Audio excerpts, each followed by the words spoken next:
Je suis natif de la région de l'Adamawa, dans le département du Djerem Oui, au oui. Cameroun. Nous avons une aire protégée dénommée la réserve de Mbam Ndjerem. Nous voulons utiliser cet atout pour développer l'écotourisme. Comment est-ce qu'on peut faire pour développer l'écotourisme avec cet atout qu'on a l'aire protégée? OK. Bon. Merci Donc, c'est une beaucoup. question assez générale, parce que ce qui se passe dans l'Adamawa se passerait n'importe où, ou plus ou moins, disons. Bon, d'abord, il y a pas mal d'indications là-dessus dans le MOOC valorisation, puisque la moitié du MOOC valorisation porte sur le tourisme et sur l'écotourisme, évidemment. Donc, je t'invite à t'y reporter si ce n'est pas ce MOOC que tu suis.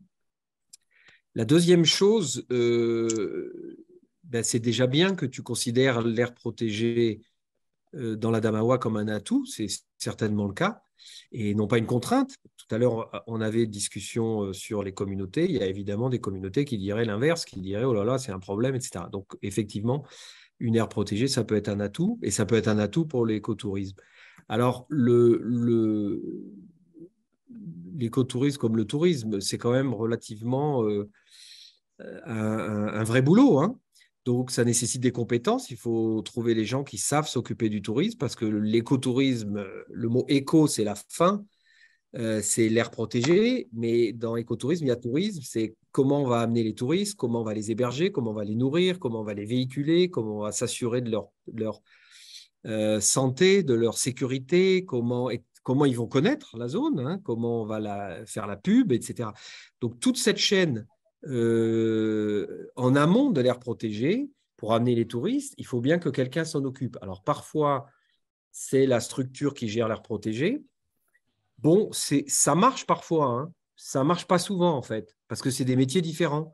Faire du tourisme, c'est pas faire des patrouilles anti-braconnage ou faire du suivi écologique, ou, etc., ou allumer des pare-feux, etc. Donc, à force de vouloir faire faire aux gestionnaires d'air protégé tout, eh ben, on fait tout mal. Donc, mon conseil, pour répondre à ta question, mais c'est valable pour n'importe quelle zone où on veut faire du tourisme, c'est quand même de s'approcher de professionnels du tourisme qui sont à même d'aller chercher les touristes. Parce que quand on est assis dans la Damawa, on n'a aucune chance de croiser un touriste. Ce n'est pas possible. Il va falloir aller le chercher, enfin, sauf s'il est local, évidemment. Mais la plupart des touristes seront à minima de Yaoundé ou de Douala et probablement même de plus loin. Et donc, il va falloir aller les chercher. Il va falloir qu'il y ait un site Internet ou un blog ou une page Facebook ou n'importe quoi qui leur parle de l'air protégé, qui leur donne envie de venir, qui leur explique comment venir, qu'il y ait des transports pour qu'ils viennent, etc. Là encore, je dis des banalités, mais malheureusement, souvent, toutes ces étapes ne sont pas faites. Et on nous dit, je dirais presque de façon quotidienne, on a une super aire protégée, on va y faire du tourisme, et comme si ça allait se passer en fait comme ça, et ça ne se passe pas comme ça. Parce qu'il y a des milliers d'aires protégées, il y a 8700 aires protégées en Afrique qui ont tout un intérêt, hein, qui pourraient toutes recevoir des touristes, qui pourraient toutes créer de l'écotourisme. Et comment tu vas faire toi pour que les touristes, je ne sais pas, d'Angleterre, viennent chez toi au milieu de 8700 aires protégées en Afrique? Ben, il va falloir jouer sur les spécificités de l'air protégé, bien sûr, mais rentrer dans les canaux professionnels pour le faire. Après, c'est plus ou moins facile. Quand on est le parc national de Nairobi, à la porte de Nairobi, ben c'est facile d'avoir des touristes. Quand on se pose à Nairobi, on se pose littéralement dans le parc national. Donc, quand on descend de l'avion, on voit les girafes.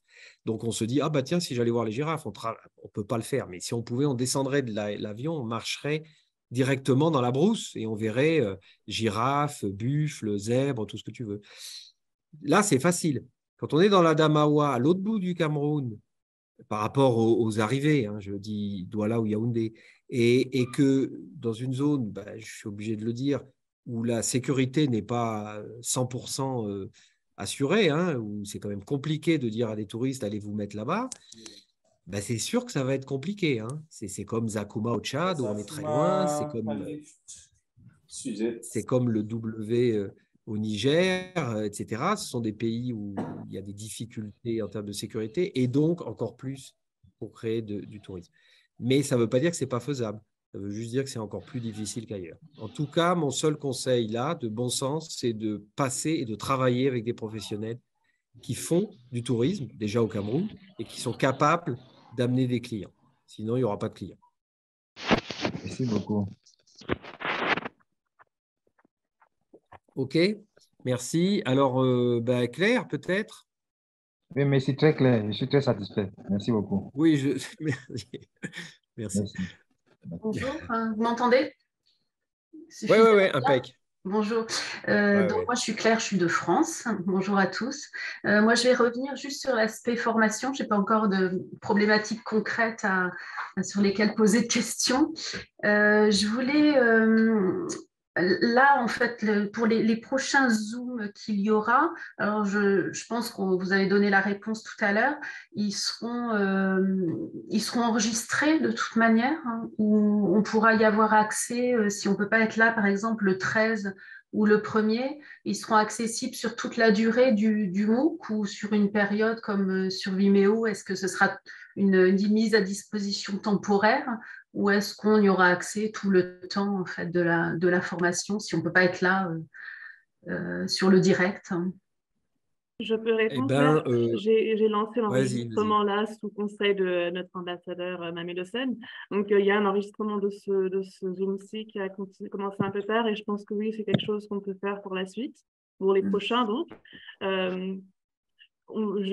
J'avoue qu'on n'a pas réfléchi à la question technique, mais on trouvera un moyen de le mettre en ligne, de le rendre disponible, quitte à le mettre sur YouTube. Et donc de partager le lien et le rendre disponible indéfiniment. Oui, parce que je sais que sur Vimeo, c'est accessible souvent quand on met, ça reste une semaine en fait en ligne et si on n'a pas regardé, ben souvent ça se. Alors je ne sais pas si ce sera la même. Et puis ma deuxième question sur l'organisation un peu plus globale, quand on en suit plusieurs, donc là effectivement c'est ouvert de septembre à décembre. Est-ce que, enfin, si on effectivement on risque, enfin, moi personnellement, je pense que j'aurais pas le temps de faire, je voudrais les faire tous, mais forcément, j'aurais pas le temps de faire tout en fait en 3 mois. J'ai vu qu'après, ça réouvre l'année d'après, mars-juin, donc en fait, on peut tout à fait étaler nos différents MOOC sur cette période-là. Enfin, veut dire, si on le fait, il faut le faire bien et à son rythme et pas engranger voilà, les 6-7 en même temps. On peut tout à fait s'organiser comme ça, en fait, et essayer après de passer le fameux certificat plutôt en juin de l'année d'après, voire un peu, enfin, vraiment le faire lentement, mais bien, en fait. Alors, c'est exactement ça, et c'est parfait que tu mentionnes tout ça. Alors, je reviens sur les 2 points que tu as soulevés. Important. Un, pour l'enregistrement, on va le faire, comme l'a fait Madeleine, elle a lancé l'enregistrement. Donc, ce qu'on fera, c'est qu'effectivement, on enregistrera les chats, que ce soit en français ou en anglais, et on les mettra d'une façon ou d'une autre. On trouvera ça, ce n'est pas un problème, pour qu'ils soient visibles. Alors, ce n'est pas toujours super intéressant, hein, parce que parfois, on a plus des questions de logistique et autres, mais enfin bon, c'est vrai que si on a du monde, souvent, en général, on avait 40, 50 personnes, là, on a beaucoup plus, donc tant mieux. Hein. Donc, on les mettra dispo après réalisation et le temps de la session. Donc, ça, c'est bien. Alors, première chose, et donc, vous pourrez revenir n'importe quand et donc ne pas être tenu par les dates. On comprend très bien la contrainte, ce n'est pas un souci. La deuxième chose, c'est le certificat. Je reprends dans l'autre sens ta discussion. Donc, à la fin, pour rappeler à tout le monde que quand on a passé les 7 MOOC, on peut passer un examen, alors qui lui est en ligne, surveillé, etc. Mais peu importe, c'est toujours sur la même matière et qui mène à ce fameux certificat universitaire qui est délivré par l'Université Senghor. Donc, ça n'est pas une attestation comme vous recevez à la fin du MOOC, c'est vraiment un certificat universitaire avec un beau papier, avec signé par le recteur de l'université, etc. Mais c'est un long chemin, si je puis dire, puisqu'il faut avoir fait les 7 MOOC. Alors, pour répondre à ta question, tu les fais au rythme que tu veux. La seule chose qu'il faut avoir en tête, c'est que ce que tu fais pendant une session n'est pas reporté sur la session suivante. Donc, si tu fais une partie des examens pendant la session maintenant, il faudra recommencer les mêmes examens, enfin, pas les mêmes examens d'ailleurs, parce qu'on change d'une session à l'autre, mais il faudra recommencer tous les examens.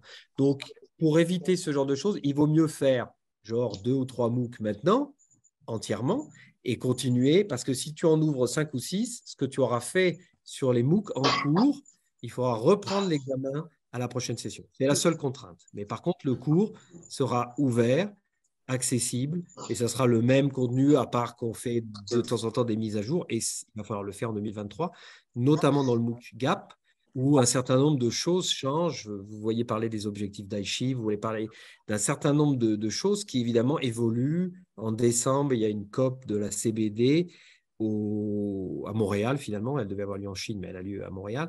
Et il va y avoir de nouveaux engagements qui vont remplacer Aichi et autres. Enfin bon, tout ça, il faudra qu'on le mette à jour. Ce n'est pas très grave. Mais sinon, oui, on peut faire à son rythme les cours et les examens. Et puis, finalement, le certif. Voilà. J'espère que ça a répondu. Oui, tout à fait. Oui, tout à fait. Merci. Okay. Merci. Et puis, moi, je voulais faire une remarque tout à fait personnelle. C'est vrai que du coup, moi, j'ai démarré et voilà, je suis ravie en fait de ce qui est proposé. Et voilà, donc ça demande beaucoup de lecture extérieure aussi, mais voilà, moi, je suis, pour le moment, je suis ravie. Voilà. Super. Merci bien. Les réponses qu'on aura pour gérer la communauté en Afrique du Sud ne seront pas celles que tu auras à Kahuzi-Biega, où le parc est ouvert, et c'est tant mieux. Hein. Mais évidemment, ça crée beaucoup plus de risques que la population rentre, sorte, utilise, n'utilise pas, respecte ou pas les règles de la réserve. Avec en plus, pour Kahuzi-Biega, une longue histoire de déguerpissement, de changement de limite, un parc qui est tout en longueur, qui est compliqué à surveiller, avec différentes altitudes. Enfin, en plus, il y a des parcs très difficiles et des parcs plus faciles. Et puis des populations, comme je disais tout à l'heure, plus faciles que d'autres parce qu'elles ont des enjeux moins importants. Il y a des endroits où les populations, il faut dire les choses comme elles sont, hein, sont en survie. Donc, les ressources de l'aire protégée sont des ressources basiques d'alimentation, d'eau, de construction, de bambou, de plantes médicinales. Donc, on ne peut pas expliquer à quelqu'un globalement, reste assis dehors.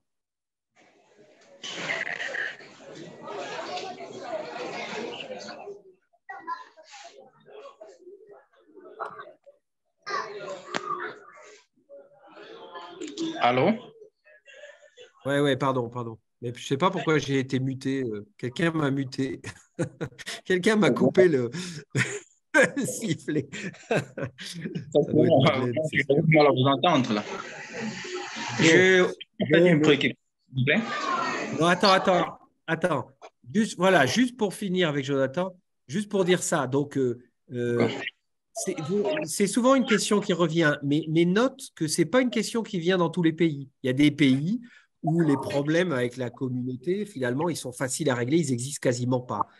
Dans les pays de forêt, dans les pays comme la RDC, comme le Gabon, comme le Congo, dans toutes ces zones où il y a effectivement beaucoup de populations locales, voire autochtones, ce qui est encore plus compliqué à gérer, la question de la relation avec la communauté est très présente et relativement compliquée à gérer, mais il ne faut pas non plus en faire une généralité.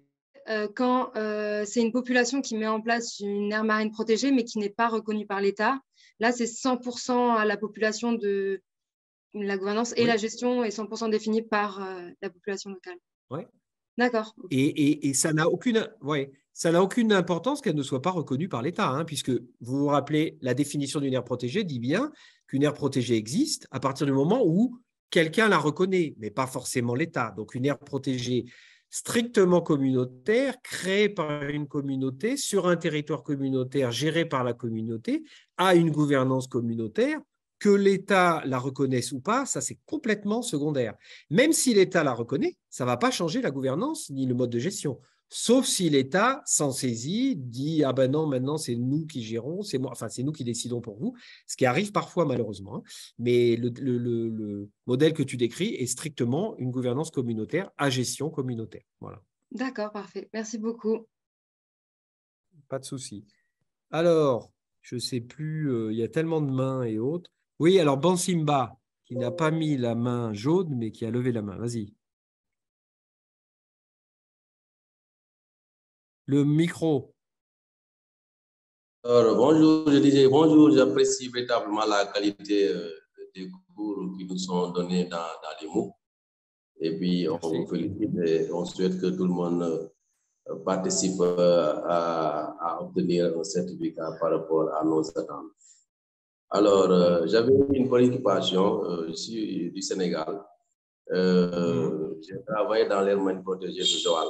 Alors là, la préoccupation est que ma préoccupation par rapport à ça est que à l'intérieur de l'AMP, la migration des pirogues, les pirogues artisanales qui vont en mer, vous voyez, toutes les pirogues, pratiquement toutes les pirogues qui vont en mer par rapport à la pêche artisanale transitent dans l'AMP.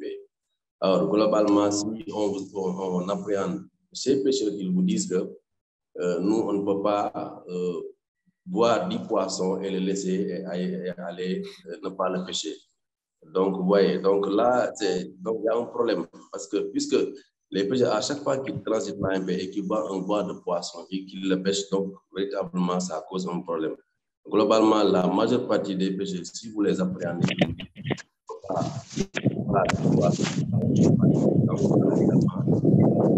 vous n'aurez pas, par exemple, penser pour véritablement créer des couloirs de migration à telle enseigne que ces pêcheurs ne vont plus maintenant transiter dans l'AMP. Alors, une autre préoccupation également, l'AMP véritablement a été créée depuis 2006. Jusqu'à présent, si vous rencontrez certains pêcheurs qui vous disent que l'AMP n'a pas d'importance pour nous. Donc, en fait, je me demande, est-ce que peut-être ils n'ont pas perçu en quelque sorte les retombées de l'AMP au plan socio-économique. Donc là également, il y a un problème. En tout cas, la globalité des pêcheurs, si vous les appréhendez, ils vous disent qu'ils ne voient pas l'intérêt de la création de l'AMP. Alors, une autre préoccupation également est les sachets plastiques. Vous voyez, au Sénégal, la pêche artisanale est très, très, très forte. Toutes les pirogues artisanales qui vont en mer, vous voyez, ils amènent par des sachets plastiques. Maintenant, tous ces sachets sont déversés dans l'océan. Donc là aussi, c'est également un problème. Alors, ce sont ces quelques préoccupations que j'avais. Si je peux partager avec vous, si vous avez des solutions ou bien des suggestions par rapport à ça, et je vous remercie beaucoup. Merci, Pape. Là aussi, on ne peut pas répondre dans un chat comme ça. C'est des questions énormes, hein, mais c'est bien de poser ces sujets sur la table qui sont des sujets partagés, j'imagine, par la plupart des participants. Bon, la première chose, tu nous dis, donc à Joal, les pirogues de pêcheurs, qu'elles soient locales ou globales, parce que les gens circulent le long de la côte, traversent l'aire protégée. Donc là, peut-être, comme tu l'as dit, soit il faut créer un couloir pour qu'elles n'en sortent pas, mais ça veut dire beaucoup de surveillance, soit faire en sorte que les gens ne puissent pas traverser l'aire protégée, sauf si, évidemment, ils partent de la côte pour aller pêcher à Joal. Bon, là, évidemment, c'est compliqué. Mais donc, tu as un peu la réponse à ta question. Tu as aussi la réponse à ta deuxième question qui est les gens ne voient pas l'intérêt de l'aire protégée, mais s'ils ne voyaient pas l'intérêt de l'aire protégée, ils n'iraient pas pêcher dans l'aire protégée. Donc, ils voient bel et bien l'intérêt de l'aire protégée puisque ça les intéresse d'y pêcher. Donc, ils voient qu'il y a des poissons. Comme tu nous l'as dit, quand ils voient un banc de poissons, ils se précipitent pour le pêcher. Ça veut dire qu'il y a des poissons dans l'aire protégée. Donc, ils sont capables de le voir et de faire la différence entre la zone où il y a des poissons et la zone où il n'y en a pas. Après, la pollution plastique, etc., bon, ça, c'est un problème global qui dépasse une simple aire protégée de type Joal, hein, mais qui est évidemment super importante à traiter. Alors, pour revenir faire une généralité de ce cas particulier, ben là, oui, il faut inventer des solutions locales à des problèmes locaux ou globaux, d'ailleurs, hein, pour le plastique. Impliquer les communautés, parce que les communautés, dans ce cas précis, sont celles qui ont intérêt à ce que l'aire marine fonctionne bien, parce qu'ensuite, Ce que produit l'aire marine, c'est ce qu'ils vont pêcher au-delà des limites de l'aire marine. Donc, il faut qu'ils arrivent à comprendre ça. Mais en général, ça se passe. Et je sais que ça se passe, c'est pas si mal que ça à Joal. Hein. Je connais assez bien le Sénégal quand même. Donc, ça marche plutôt bien. Il y aura toujours des gens pour enfreindre les lois. Hein. Mais globalement, la population a conscience de l'intérêt de l'aire marine et de son rôle. Après, il faut arriver à convaincre les derniers, ceux qui continuent à passer outre. Et puis, se pose le problème dans les aires marines, je fais une généralité, mais c'est le cas dans bien des endroits, de gens qui viennent de l'extérieur. Donc, ce n'est plus les communautés locales qui vont pêcher localement, donc on peut leur parler et finalement les convaincre. Ce sont des gens, ça peut être des gens qui viennent de Guinée-Bissau, dans ton cas, ou qui viendraient de Mauritanie, ou qui viennent d'ailleurs au Sénégal, et qui, évidemment, tu ne peux pas les convaincre parce que tu ne peux pas leur parler. Ils viennent un jour, ils pêchent, ils repartent, et puis voilà. Donc là, ça complique encore la possibilité de gagner la cause auprès de ces gens-là. Mais voilà, c'est un sujet que tu soulèves qui est propre, qui est valable de façon aussi sur les aires terrestres. Hein, ça serait la même problématique. Voilà. Bon, Simba, je ne sais pas si tu as réussi à allumer ton micro.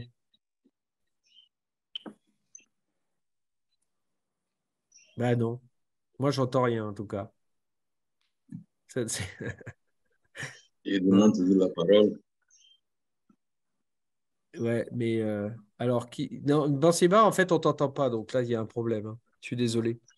Oui, je demande.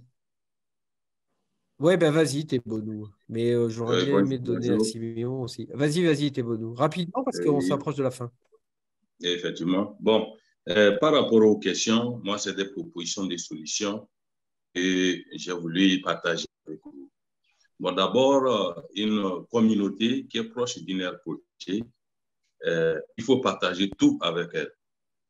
Dès le début, que vous voulez délimiter l'aire protégée, il faut partager avec elle. Il faut discuter. Si elle dépend directement de cette aire ou bien de cette superficie, s'il a déjà des limites, il faut revoir les limites, c'est-à-dire rétrocéder la partie qu'elle veut afin de pouvoir sauver le peu. Ça, c'est une première proposition. La deuxième proposition, c'est que souvent le problème, c'est les adultes. C'est-à-dire que dès le bas âge, ils n'ont pas eu à connaître l'importance des aires protégées. Donc, dans certaines localités où nous, on a l'habitude de causer avec les gens, qu'est-ce qu'on dit? Il faut créer, par exemple, des clubs environnement dans les écoles, que ce soit au primaire, au collège ou au lycée, surtout les primaires. Donc, à travers ces clubs environnement, c'est comme si déjà au CP1, on vous montre le code, la prévention routière. Par exemple, je prends le cas du Togo, je suis au Togo. Déjà, le primaire, on montre l'enfant, si tu veux traverser la route, il a l'effet tricolore, si c'est rouge, il ne faut pas traverser. Donc, il faut que déjà, dès le bas âge, dans ces localités, à travers les clubs environnement dans les écoles, il faut essayer d'enseigner les enfants c'est quoi la nature, quelle est l'importance de préserver la nature. Ce sont ces enfants, quand ils seront adultes, qui seront les premiers interlocuteurs et les premiers défenseurs, même si les responsables de les protéger n'ont pas ce temps. Mais des adultes qui ils ont vu leur papa, leur maman vivre de cette aire protégée d'une façon ou d'une autre, lui ne peut pas, à un âge donné, on lui dit qu'il ne faut plus rentrer dedans. Donc, c'est des propositions.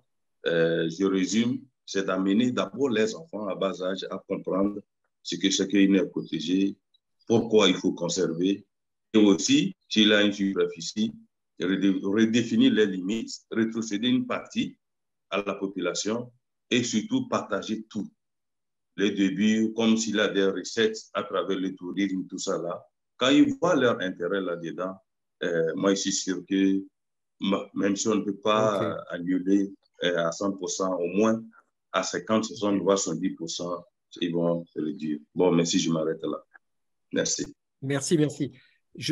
Deux points super intéressants. Je rebondis dessus parce que ça permet d'élargir la discussion.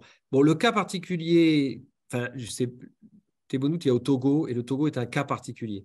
Donc, l'idée que l'on va rétrocéder et défaire des limites d'air protégé, on pourrait en discuter. Je pense que ça ferait réagir beaucoup des intervenants, des gens qui sont sur ce chat, qui vont grimper au rideau, comme on dit, si on leur dit ça. C'est vrai que c'est ça qui s'est passé au Togo, parce que dans les années 90, les gens ont envahi, enfin bref, c'est l'histoire du Togo, les gens ont envahi les aires protégées et il y a eu un processus qu'on appelle la requalification et qui a fait qu'on a déclassé des morceaux d'aires protégées pour tenir compte de l'installation de population. Mais c'est un cas tout à fait particulier au Togo, qui n'existe qu'au Togo en fait.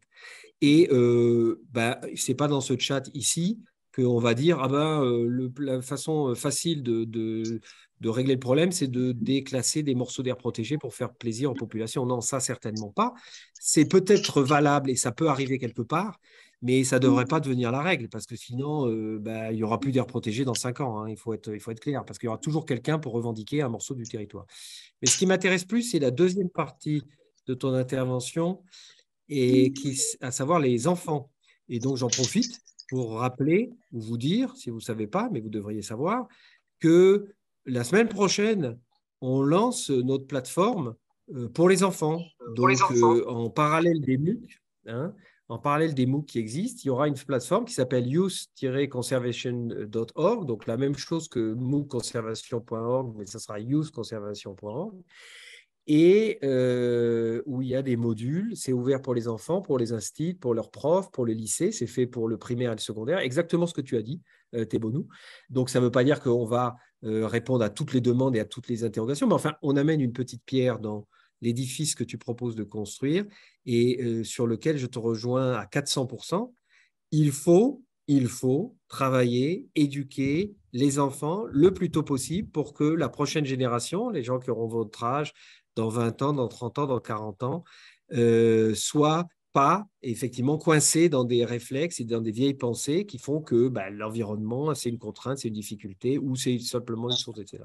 Bon, bref, je crois qu'on est tous d'accord, mais ça m'a permis de vous dire que la semaine prochaine, donc pas plus tard que lundi, la plateforme sera complètement ouverte, accessible, gratuite, il n'y a même pas d'inscription, avec des modules sur le changement climatique, sur la biodiversité marine, sur la santé, etc. Et qu'on espère qu'à travers toutes les écoles, de toutes vos familles, de tous vos pays, ça va devenir l'outil numéro 1 d'enseignement à l'école. Alors évidemment, c'est en ligne, hein, ça ne peut pas être partout, dans le fin fond de la brousse, ça sera difficile, mais au moins pour ceux qui peuvent se connecter, notamment sur un téléphone portable, ça sera utile. Merci donc de m'avoir donné cette occasion de le dire, Thébonou. Je voudrais juste prendre une dernière question. Je ne sais plus qui, du coup. Vas-y. Non, je vais prendre Faceli Mansaré. Ouais, bonjour. Vous allez bien? Vas-y. Bon, ouais. C'est concernant toujours mon prédécesseur, ce qu'il vient de dire, concernant la diversification de MOOC conservation. C'est effectivement vrai. Quand je prends le cas de la Guinée-Conakry, on a ces problèmes-là. On a un parc, une aire protégée à Farana ici, au Niger de Farana, où il n'y a pas assez d'informations par rapport à ces niveaux. Les gens ne sont pas informés sur les aires protégées. Et voilà, les gens qui se trouvent actuellement là-bas aussi, les personnes qui sont chargées à protéger ces terres-là, ils ne sont pas du tout qualifiés, je peux dire comme ça. Parce que à un certain moment, ils étaient à la base des braconnages même. Ils étaient à la base des braconnages. Moi, je ne sais pas comment il faut faire pour les faire comprendre que c'est eux-mêmes qui doivent conseiller les autochtones à se mobiliser, à se donner les idées et à se donner les mains pour protéger ces terres. Parce que ces terres, c'est non seulement pour nous, et pour eux aussi. Ce n'est pas quel conseil il faut les donner pour les faire savoir cela.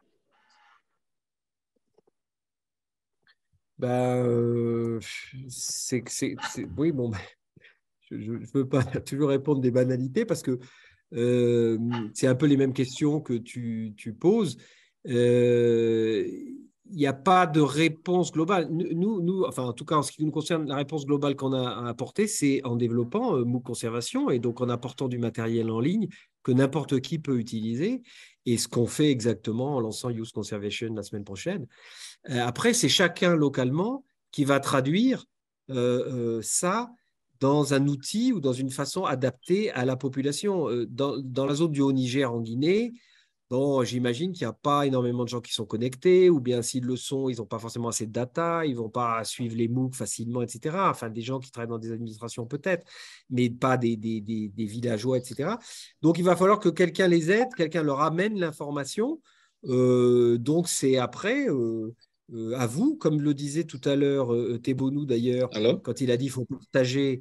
Ben oui, les gestionnaires, il faut qu'ils aillent informer. Une grosse partie du travail des gestionnaires ou de leur staff, ça va être d'informer, de sensibiliser tous les partenaires. Encore une fois, il ne faut pas résumer ça à la communauté. Hein. C'est tous les acteurs économiques, les gens qui construisent des routes, les gens qui font de l'agriculture, les gens qui font du tourisme, les gens qui, etc. Les miniers, hein, dans le cas du nord de la Guinée, il y a une grosse pression sur les ressources minières. Donc, tous ces gens-là doivent, d'une façon ou d'une autre, être sensibilisés au moins. Sensibilisés, ça ne suffit pas, mais enfin, c'est un début. Être sensibilisés à conserver l'environnement.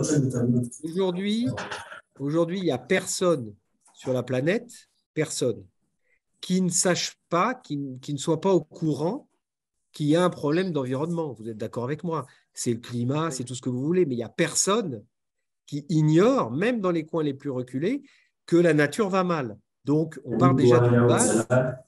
On a progressé par rapport à il y a 20 ans, où quelque part, beaucoup de gens s'en fichaient. Aujourd'hui, on part d'une base où les gens savent qu'il faut faire quelque chose pour améliorer l'environnement. Donc, à partir de là, en Guinée, dans la Haute-Guinée, il faut trouver les messages qui vont bien, parler des choses qui intéressent. Ça va être les chimpanzés, ça va être je ne sais pas quoi, hein, peu importe. Mais ça va être ce que toi, tu vas développer va être différent de ce qu'ils développeront au Burkina Faso ou au Niger, parce que les problèmes sont complètement différents. Là-bas, ça sera le pastoralisme, ça sera d'autres problématiques. Mais de toute façon, c'est l'environnement de partout et de tous qui est important. Et partout et pour tous, les aires protégées sont une réponse pour la conservation. Ce n'est pas la seule, hein, comme on le dit dans le MOOC. Hein. Il y a plein d'autres façons de conserver la nature. Mais en tout cas, les aires protégées ont un rôle à jouer, ont une importance. Vous entendrez parler dans les mois qui viennent, puisqu'on est en septembre, et je vous ai dit, la COP de l'ACBD, la Convention sur la diversité biologique, c'est en décembre à Montréal.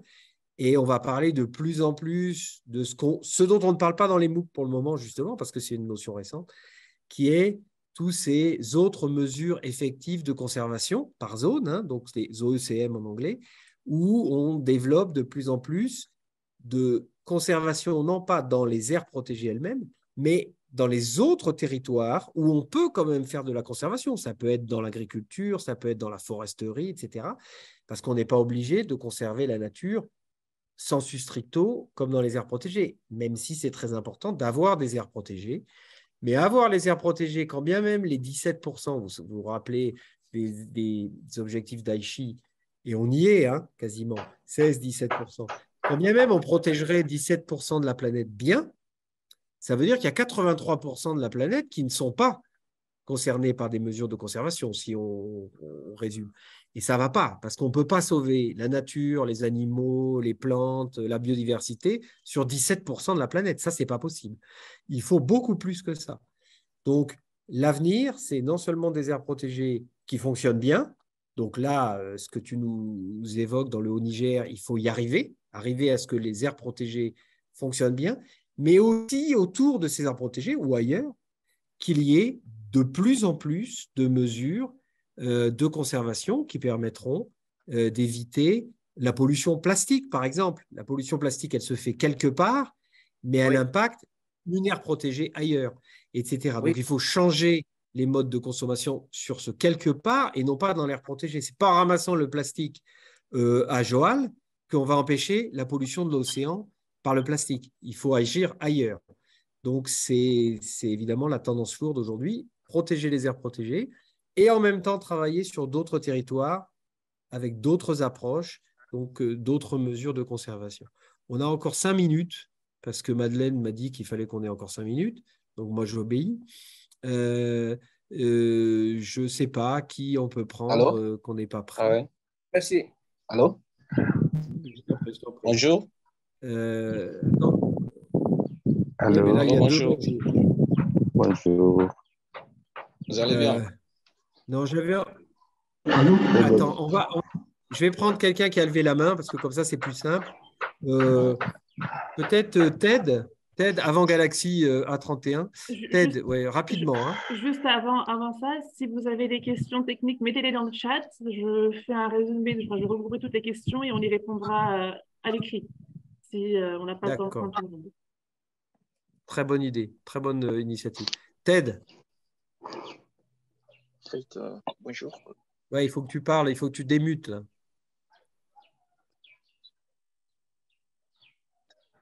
Tu n'y arrives pas? Non, on t'entend pas là, Ted. Tu n'as pas enlevé le… Son micro est fermé. Ouais, mais bon, visiblement, il n'y arrive pas. Dommage parce que le Gabon ou autre, ça nous aurait changé un peu. Galaxy A31. Est-ce que toi, tu vas réussir à… Il faut appuyer en bas. Il faut appuyer en bas. Tu ouvres ton micro. Tu n'as pas ouvert ton micro. Ouais, c'est bon. Ah, ça y est, Ted. Oui, je disais merci pour l'intervention. Vas-y. Oui, je disais merci pour l'intervention. J'interviens depuis le Gabon. Ouais. Oui, je remercie tout le monde. Bon, au fait, moi, je voudrais juste faire quelques commentaires. Non, Mahamadou, je ne peux pas te laisser parler parce qu'il y a Ted qui a commencé à parler. Vas-y, Ted. Il n'y a pas de problème. Merci pour l'intervention. Et ensuite, au niveau des aires protégées, au niveau du Gabon, la communauté locale ne se sent pas vraiment concernée dans la protection des aires protégées. Donc, et à ce niveau, lors du MOOC sur le module, je pense, le module 2 sur la planification et globale, où il est écrit que normalement, les populations et les communautés locales doivent se sentir concernées dans un rapport vraiment efficace et clair et défini. Donc, si à ce niveau, les communautés locales ne se sentent pas vraiment concernées dans la préservation des AP, vraiment, les aires protégées ne pourront pas être dans un bon plan. Donc, c'est à ce niveau. Pour faire intervenir de plus en plus les aires protégées en Afrique, doivent de plus en plus intervenir les communautés locales afin de les sensibiliser et qui se sentent concernés dans la préservation de cet environnement. C'est tout. Ok, ben c'est ce qu'on a dit plusieurs fois. Donc, vous voyez que ce sujet des communautés et de leur implication, oui, et Tebonou l'a dit et répété plusieurs fois tout à l'heure, il faut les impliquer, les engager le plus tôt possible.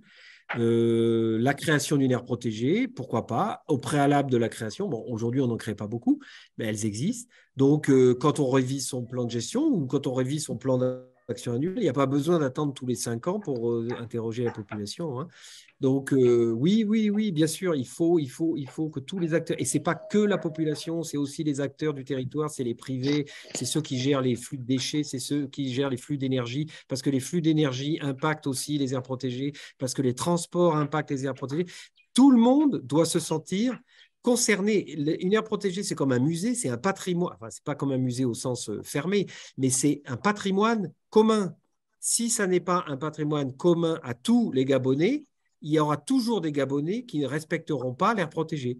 Donc, il faut arriver à ce que tous les Gabonais se saisissent des aires protégées et tous les Burkinabés et tous les etc., de leurs aires protégées comme un patrimoine. Sinon, on passe notre temps à faire de la répression. Si vous allez dans les parcs européens où cette idée de propriation et de patrimoine existe, vous rencontrerez des gardes qui ne sont pas armés. Les gardes des parcs en France, par exemple, que je connais quand même, n'ont pas d'armes. Ils ne se lèvent pas le matin en se disant « il va falloir que je tue quelqu'un pour qu'il arrête de faire… » Non, parce que les gens sont suffisamment conscients que le parc, il n'y a pas les mêmes enjeux, je veux pas, mais quand même, à force d'explication et de compréhension, les parcs finissent par rentrer comme des valeurs que la plupart des gens, il y aura toujours des gens pour faire du braconnage, je ne dis pas que ça va disparaître, mais si on arrive à avoir un tout petit nombre seulement, ça devient maîtrisable. Si c'est tout le monde qui voit le parc comme un garde-manger, comme on dit parfois, eh ben, ça n'est pas gérable. OK.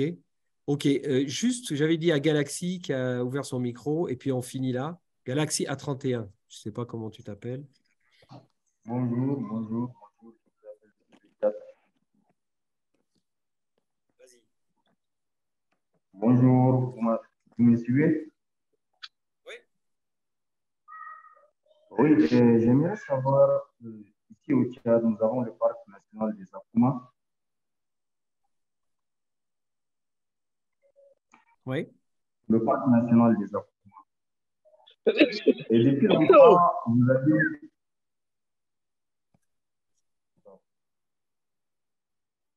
Vas-y. Et depuis... Oui, allô? Vous me suivez? Oui, oui. Oui, oui, oui, on te suit. Zakouma, on est à Zakouma là. Ok, d'accord, d'accord, d'accord. C'est un parc qui se trouve, qui a un climat sahélo au sud du Sahara. Et vous avez évoqué depuis le problème du braconnage.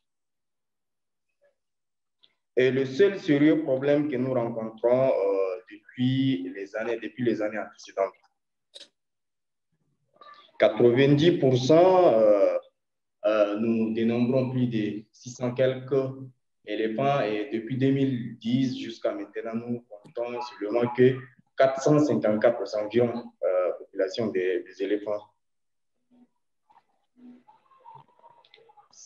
Et le seul partenaire est African Parks, le partenaire du Tchad, l'action. Et la question dont j'aimerais savoir, c'est qu'il faut faire pour éviter ces types de braconnage. Est-ce que le partenaire African Parks devait mettre leur force pour lutter cette braconnage ou bien le fait de sensibiliser la population aux alentours ou bien soi-disant les braconniers, la sensibilisation des braconniers. OK. OK, merci. Puisque c'est devenu un sérieux problème pour ce parc. Disons, voire même ça va se disparaître, si vous m'avez compris. OK. OK, oui, oui, j'ai bien compris.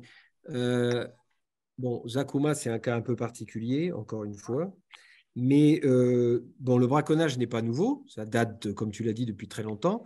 Il y a eu beaucoup de projets, beaucoup de programmes, beaucoup de financements, beaucoup de lutte contre le braconnage à Zakouma, qui est une zone extraordinaire, hein, qui est un site absolument extraordinaire, évidemment, unique. Bon, aujourd'hui, il est géré par African Parks. De toute façon, ta question est un peu surprenante parce que bien sûr que African Parks va lutter contre le braconnage parce que c'est ça qu'ils font et de façon musclée. Donc, la question ne se pose pas. Ils ne sont pas venus pour sensibiliser les populations. Ils sont venus pour exercer de la répression sur de potentiels braconniers. Donc ça, j'ai aucun doute sur le fait qu'il y aura des armes et des coups de feu et des morts. Et d'ailleurs, il y en a déjà. Est-ce que ça veut dire qu'il ne faut pas faire de la sensibilisation? Non, bien sûr. Parfois, il faut faire de la répression parce qu'il n'y a pas de solution, et notamment quand on est face à des groupes armés, et nos amis de la RDC, de l'Est de la RDC, pourraient nous témoigner bien mieux que ce que je peux faire des situations dramatiques auxquelles ils font face. Donc ça, c'est une chose. Donc la répression, ben, parfois, il n'y a pas d'autre solution. Mais dans tous les cas, il va falloir quand même que les gens qui posent problème finissent par évoluer, parce que tu ne vas pas t'engager dans de la répression pendant les 100 prochaines années en disant bah, chaque fois qu'il y aura un problème, on sortira les AK-47 et on réglera le problème. Ce n'est pas possible. Donc, il faut de la répression quand malheureusement on ne peut pas faire autrement, mais de toute façon, trouver intelligemment d'autres façons de faire pour que les populations s'appliquent. Alors, dans le cas de Zakouma, c'est un peu compliqué, parce qu'il n'y a pas véritablement de population locale, puisque le parc est inondé une partie de l'année, il n'y a plus personne, ouvert le reste du temps, donc c'est plutôt des pasteurs, des gens qui bougent, qui rentrent, qui sortent, etc. Donc là aussi, un peu comme je disais tout à l'heure pour les aires marines, c'est compliqué, parce que tu n'as pas une véritable population captive. Hein, tu vas aller à Bar Salamat ou peu importe, un peu plus loin, mais les gens bougent dans tous les sens, donc ça peut être plus compliqué. Il y a évidemment des parcs qui sont plus compliqués à gérer que d'autres. Aujourd'hui, l'approche qui a été retenue par le Tchad, ça a été de déléguer. Hein, on parlait tout à l'heure avec, je ne me rappelle plus de son nom, mais on parlait de la gouvernance privée, etc. Donc, c'est un parc qui a été délégué à une entité privée qui, ma foi, exerce ce qu'elle sait faire. Hein. Donc ça, c'est chacun apprécie ou pas, hein. C'est comme ça. Donc, et c'est le choix du Tchad en tout cas. Aujourd'hui, le parc est géré d'une certaine façon, mais il n'empêche que préparer l'avenir passera par le fait d'avoir les gens qui montent à bord et rejoignent la cause et la conservation de ce parc qui est extraordinaire, qui est unique, qu'il faut absolument sauver. Ça, il n'y a aucun doute là-dessus. Par contre, Zakouma, c'est vraiment un des quelques parcs, il y en a beaucoup qu'il faut sauver en Afrique, hein, mais c'est comme Virunga, c'est comme Kaouzi Biega dont on a parlé, c'est comme la Lopé, c'est comme etc. ou Waza. Enfin, il y a quelques parcs ou Nimba en Guinée, puisqu'on avait un ami guinéen. Voilà. Il y a des parcs sur lesquels il ne faut pas se rater, et Zakouma en fait partie, évidemment. Donc, merci. Je pense que Madeleine a noté plein de questions. En tout cas, moi, je suis super content parce qu'on a eu beaucoup de gens, jusqu'à 130, hein, donc c'est bien, voire plus, hein, je n'ai pas suivi ça de près, mais en tout cas, c'est super. Moi, je veux vous remercier de suivre les MOOC, vous remercier d'avoir participé. Alors, on va peut-être faire un peu plus de chat, hein, maintenant, si on a plus de monde qui vient sur les chats, pourquoi pas, hein, ce n'est pas un gros problème. On les enregistrera et du coup, on pourra toujours les regarder après, si ça a un intérêt, hein, pour vous. On peut réfléchir, et ça, vous pouvez revenir vers nous avec des idées, parce qu'on n'a pas toutes les idées. Donc, comment on pourrait faire? Peut-être créer d'autres groupes de discussion, etc. Parce qu'on a vu aujourd'hui, on a tourné autour des mêmes sujets, communauté, relations communauté-parc, avec différentes approches, etc. Donc, c'est passionnant, hein. Mais on pourrait le faire dans d'autres sphères, hein, dans d'autres groupes. Donc, ça, on peut y réfléchir avec vous, si ça a un intérêt. Et puis, je termine simplement en vous rappelant ce que j'ai dit tout à l'heure, notre plateforme Youth Conservation qui commence la semaine prochaine. J'espère pouvoir compter sur vous pour diffuser l'annonce. Ça sera dans la NAPA qui va sortir la semaine prochaine, la lettre des aires protégées. Donc, à partir de là, vous aurez toute l'info, les liens qui vont bien, etc. J'espère pouvoir compter sur la communauté des MOOC pour en parler, parce qu'on l'a dit, on est, je pense, tous d'accord. C'est un énorme challenge, hein. C'est des millions et des millions d'enfants. Nous, on ne va pas tous les atteindre. Chacun fait son petit morceau. Mais en tout cas, il faut s'occuper des enfants, il faut préparer l'avenir, parce que plus tôt on s'y prend, meilleur l'avenir sera. Voilà, je m'excuse, j'ai parlé beaucoup trop, mais bon, c'est comme ça. Et ça veut dire que j'aime parler. Et donc, je vous souhaite une excellente journée. Et puis, je me réjouis de vous retrouver soit dans les forums, soit sur Facebook, soit au prochain chat. OK? Merci beaucoup. Merci.